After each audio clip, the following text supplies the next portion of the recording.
आपके जो काले कारनामे हैं उनको उजागर करने का काम करेगी। आपने करोड़ों रुपए की प्रॉपर्टी कर ली। मैंने सुना था जो बीजेपी के जो कई नेता जो पदाधिकारी है कि एमएलए साहब के पास 1000 करोड़ की प्रॉपर्टी है। 1000 करोड़ की प्रॉपर्टी एमएलए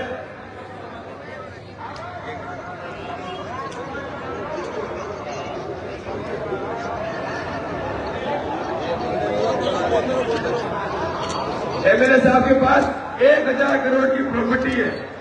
अरे भाई, पेंशन सरकार कितना पता देती है? 40-50 हजार रुपए। और इस जनता को इतना लूटा उन्होंने।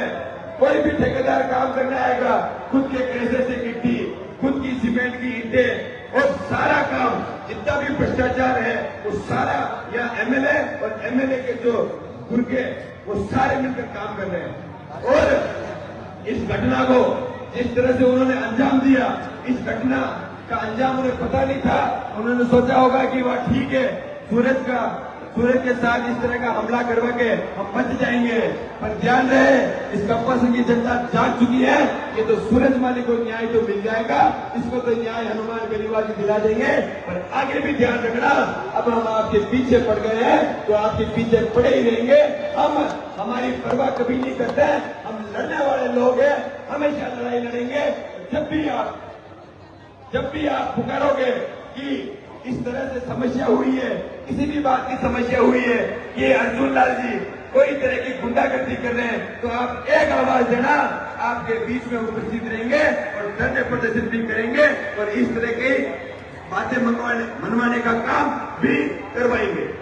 साथियों, जिस तरह से इस कपासनी विधानसभा की बड़ी जनता को 25 साल से इन नेताओं ने लूटने का काम किया है, वो तो मैंने आपको पहले ही कहा था।